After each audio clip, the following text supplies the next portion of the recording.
Election Commission of India, जिसे हम शुरू से जानते हैं और मेरे ख्याल से बहुत वाइडली रिस्पेक्ट भी करते रहे हैं एज एन इंडिपेंडेंट रेफरी, चुनाव करते हैं, चुनाव में प्लेयर्स हैं, लेकिन इलेक्शन कमीशन का बाय एंड लार्ज रोल जो रहा है वो लोगों को हमेशा यही लगा है कि हमारे देश में चुनाव ठीक ठाक हो जाते हैं। और आज जिस तरीके का माहौल है, ऐसा लग रहा है कि वो रेफरी ने ही जाके एक पार्टी ज्वाइन कर ली है, एक टीम को ज्वाइन कर लिया है, और ये परसेप्शन बहुत डेंजरस है। मैं नहीं कह रही और मुझे नहीं लगता है कि कोई यहाँ कह रहा है कि ऐसा हुआ है, लेकिन ऐसा लग रहा है। और इलेक्शन कमीशन पर एक बहुत बड़ा दायित्व है आज कि वो ये दिखा सकें कि ये गलत है। अभी तक कोई एविडेंस इलेक्शन कमीशन सामने नहीं रख रहे, क्योंकि लोकतंत्र में एविडेंस केवल डेटा, केवल इंफॉर्मेशन हो सकता है। और एक चीज़ जो इलेक्शन कमीशन की फंक्शनिंग को मार्क कर रही है रिपीटेडली, वो है lack of transparency, lack of accountability towards the people of the country. फरमान जारी कर रही है इलेक्शन कमीशन। एसआईआर के ऊपर मुझे कहा गया है बातचीत करने के लिए, मतलब एक दिन उठ के इलेक्शन कमीशन ने फरमान जारी कर दिया कि हम बिहार के चुनाव से पहले हम SIR, special intensive revision of voter list करेंगे। हम प्यूरिफिकेशन करना चाहते हैं वोटर लिस्ट की, हमारा मैंडेट है। हम में से कोई नहीं कह रहा कि मैंडेट नहीं है, आप वोटर लिस्ट बनाइए, उसको बिल्कुल ठीक ठाक रखिए। हम नहीं चाहते कि जो लोग जो वोट नहीं करना चाहिए जिनको, वो वोट करें।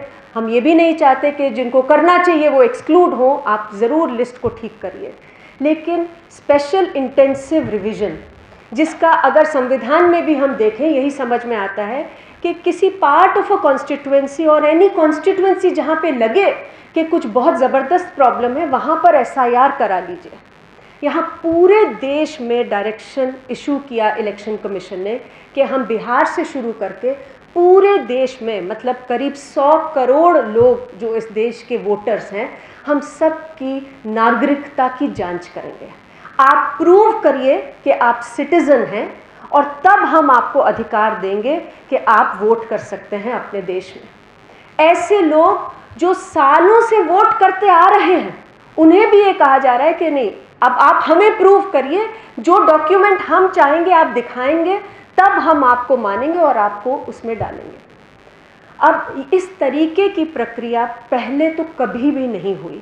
हमारे साथ दो इलेक्शन कमीशन से chief election commissioner, election commissioner बैठे हैं। इस तरीके की प्रक्रिया पहले हमने कभी होते हुए नहीं देखी। राइट टू इन्फॉर्मेशन में एप्लीकेशंस लगाई गई, हमने सवाल पूछे कि क्या कारण था कि एसआईआर आपको करना पड़ा, इस तरीके से करना पड़ा, आप बताइए। सुप्रीम कोर्ट में एक एफिडेविट में इलेक्शन कमीशन ने कहा, 900 पेज का एफिडेविट था, उसमें उन्होंने कहा कि हमने इंडिपेंडेंट अप्रेजल के बेसिस पे डिसाइड किया कि एसआईआर करने की ज़रूरत है, लेकिन उन 900 पन्नों में इंडिपेंडेंट अप्रेजल की कॉपी नहीं लगाई। उस अप्रेजल की कॉपी मांगी गई आरटीआई एक्ट के तहत, तो कहा गया we do not have this in any material form. ये सवाल पूछा गया कि आपने किससे बातचीत करी थी एसआईआर करने से पहले? क्या आपने पॉलिटिकल पार्टी से बातचीत करी? क्या आपने स्टेट्स में बातचीत करी? आपने कुछ एक्सपर्ट से बातचीत करी? कुछ इलेक्शन कमिश्नर्स जो बाहर जा चुके हैं उनसे बातचीत करी? आप हमें पेपर शेयर करिए, फाइल शेयर करिए, डिसीजन कैसे लिया गया वो शेयर करिए, फाइल्स। तो इलेक्शन कमीशन का फिर जवाब आया कि नो सच इंफॉर्मेशन एग्जिस्ट्स इन मटेरियल फॉर्म। जब अपील डाली गई तो प्रिंसिपल सेक्रेटरी ने लिखित में जवाब दिया है, no decision to undertake an SIR has been taken by the Election Commission of India. ये हमारे पास कॉपी है of what the principal secretary has given in writing, the principal secretary of the Election Commission of India. SIR करने का अगर decision election commission में नहीं लिया गया तो कहाँ लिया गया? क्या बीजेपी के हेडक्वार्टर्स में लिया गया या एमएचए में लिया गया? कहाँ लिया गया एसआईआर अंडरटेक करने का डिसीजन? ये भी मीडिया में हमने पढ़ा कि ये कहा गया कि ये फाइलों पे नहीं लिया गया, व्हाट्सएप पे chief election commissioner Gyanesh Kumar ji ने ये डिसीजन ले लिया।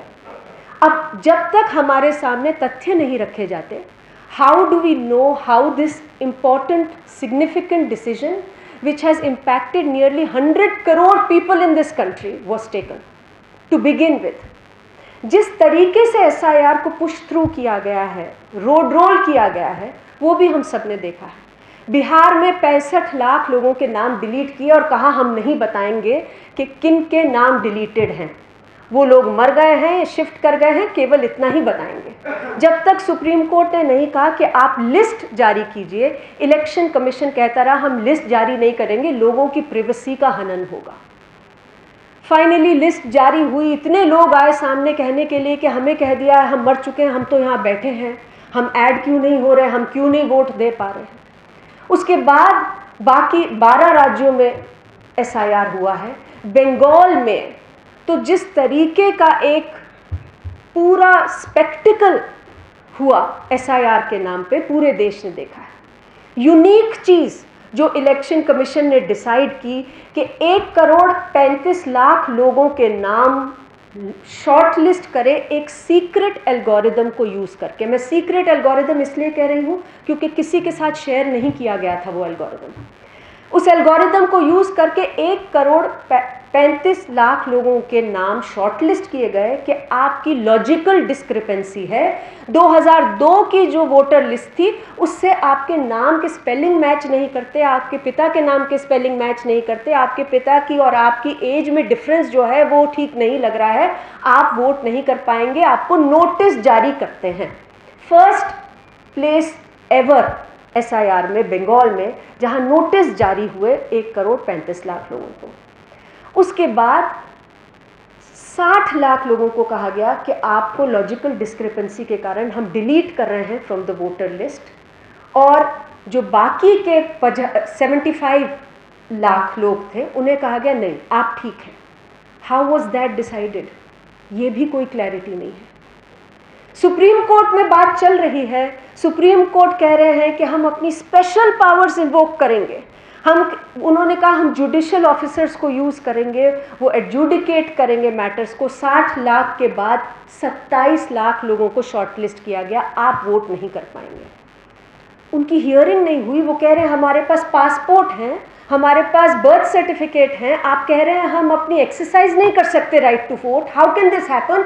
And the Supreme Court like doctor Qureshi just said कोई बात नहीं, इस बार मत करिए वोट, क्या तकलीफ है, नेक्स्ट टाइम कर लीजिएगा, आपको हम वोटर होने से नहीं वंचित रखेंगे, इस बार वोट नहीं करेंगे। जब बहुत ह्यू एंड क्राई हो रहा है तो सुप्रीम कोर्ट ने फिर से अपनी स्पेशल पावर यूज करके कहा, ये नहीं कहा कि आप वोट कर लीजिए, ये कहा कि हम ट्राइब्यूनल सेटअप कर देते हैं, 19 ट्राइब्यूनल होंगे, वो सुनवाई करेंगे और फिर वो डिसाइड करेंगे कि आप वोट कर सकते हैं कि नहीं कर सकते हैं।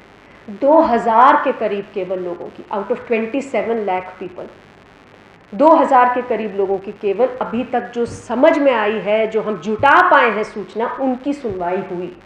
जबकि ट्राइब्यूनल्स के पास according to the supreme court's information 34 lakh appeals आई।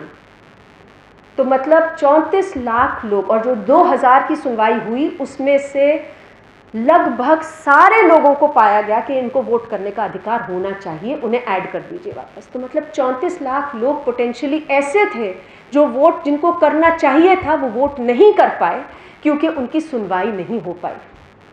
ऐसे में चुनाव हुए बंगाल में 150 सीट्स पर विनिंग मार्जिन जो थी was less than the number of deletions. हम नहीं कह रहे कि अगर डिलीशंस नहीं होती, अगर सुनवाई हो जाती तो रिजल्ट पलट जाता, पर एक बड़ा सवाल आज उठ रहा है बंगाल चुनाव के रिजल्ट्स पर। Winning margin less than the number of deletions under SIR जो वोट्स की हुई हैं in 150 seats in West Bengal, almost 50% of the seats. चुनाव के रिजल्ट्स में लोगों के ट्रस्ट का क्या होगा? जिस समय पर चुनाव की गिनती हो रही है उस समय पर यह कहा जा रहा है कि वोटिंग एजेंट्स के साथ मारपीट हो रही है, ये कहा जा रहा है उन्हें बाहर निकाला जा रहा है कई पार्टी के वोटिंग एजेंट्स को।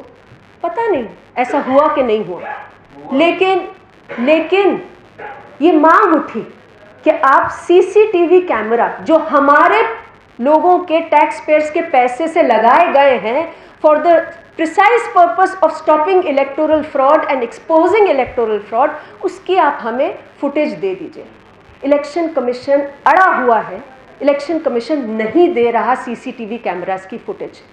आज आम नागरिक को इस देश के कैसे मालूम पड़ेगा, वो चाहे बीजेपी का वोटर हो, चाहे टीएमसी, चाहे कांग्रेस, किसी का भी वोटर हो, उसे कैसे पता चलेगा कि चुनाव सही से हुए और चुनावों में गिनती सही से हुई। और ये केवल भारत में हम ऐसी कोई मांग नहीं कर रहे हैं, ये बहुत सारी डेमोक्रेसीज में जो स्ट्रॉन्ग रूम होते हैं, काउंटिंग रूम होते हैं, वहाँ के सीसीटीवी कैमरा फुटेज को सार्वजनिक किया जाता है, लाइव स्ट्रीमिंग होती है उसकी। जब इतने बड़े सवाल उठ रहे हैं तो इलेक्शन कमीशन कह रहे हैं सीसीटीवी कैमरा का फुटेज मांगते हैं जब कोई भी, तो कहते हैं कि बहू बेटियों की हम प्रिवेसी बचाना चाहते हैं, हम नहीं देंगे। क्या हमारे देश में अब जो चुनाव हो रहे हैं वो फ्री एंड फेयर इलेक्शंस के न्यूनतम मानक पर उतर रहे हैं खरे कि नहीं, ये आज बड़ा सवाल है हमारे सामने। और 6 लाख लोग लास्ट मिनट पर ऐड होते हैं बंगाल की वोटर लिस्ट में, जो डिलीट हुए वो एक, जो एडिशंस हुई वो अलग, उस पर भी कोई क्लैरिफिकेशन अभी तक नहीं आया है ये लोग कैसे ऐड हो रहे हैं। और वोटर लिस्ट जो दी जा रही है वो मशीन रीडेबल नहीं दी जा रही कि आज हम कोई बैठ के कुछ एनालाइज कर ले कि कहाँ पर ऐड हुआ, क्या ऐड हुआ, किस तरीके से हो रहा है, डिलीट हो रहा है। मशीन रीडेबल भी, प्रिवेसी, मतलब हर चीज़ पे इलेक्शन कमीशन आज प्रिवेसी की आड़ लेकर जवाबदेही से भागते नजर आ रहे हैं। बार बार ये कहा गया कि आपकी वोटर टर्नआउट हमेशा गड़बड़ा जाती है, 30% आप कहते हैं बढ़ गई वोटर टर्नआउट। इतने लाखों लोग एंड ऑफ इलेक्शन के टाइम पे बाहर खड़े थे। आप यही बता दीजिए कि कितने लोगों को आपने टोकन दिया at every booth at 6 PM। जब वोट इलेक्शन खत्म हुए तो आपने कितने लोग बाहर खड़े थे जिनको आपने टोकन दिए। मेरे ख्याल से इसकी मांग तो इस बार बहुत लोगों ने करी, डॉक्टर कुरैशी भी बैठे हैं, हम सभी लोगों ने करी, वो भी इलेक्शन कमीशन नहीं बताएंगे। तो किस तरीके से चुनाव हो रहे हैं इस देश में, इलेक्शन कमीशन की भूमिका क्या है और सुप्रीम कोर्ट की भूमिका क्या है। सुप्रीम कोर्ट के सामने आज याचिका पड़ी है कि ये अनकॉन्स्टिट्यूशनल है SIR हमारे देश का। आप संवैधानिकता तय कीजिए, संवैधानिकता तय नहीं हो रही, लेकिन सुप्रीम कोर्ट कह रहे हैं कि इलेक्शन कमीशन को हम SIR तो करवा के ही रहेंगे। क्या ये भूमिका है हमारे सुप्रीम कोर्ट की? जब इतने सवाल उठ रहे हैं including on the constitutionality of the SIR process, is this what we expect of the Supreme Court? और आज जब SIR की वेपनाइजेशन हो रही है, जब ये कहा जा रहा है कि जिसको भी हमने डिलीट कर दिया अब आप राशन को भी आप नहीं ले पाएंगे, आप पेंशन नहीं ले पाएंगे, ये आर्टिकल 21 के राइट्स हैं हमारे, guaranteed to the people not just to citizens of India. लेकिन अगर उनको भी एक्सक्लूड किया जाएगा तो आज सवाल ये उठ रहा है कि लोग कहाँ जाएंगे, इस देश का वोटर कहाँ जाएगा, इस देश का नागरिक कहाँ जाएगा। कि आज मेरे ख्याल से जो हमारी इलेक्शंस हैं और इलेक्शंस की जो प्रक्रिया है उसमें जिस तरीके का ट्रस्ट डेफिसिट नज़र आ रहा है और लोगों के बीच में जिस तरह से सवाल उठ रहे हैं, मुझे लगता है कि वो बहुत अलार्मिंग है किसी भी डेमोक्रेसी के लिए।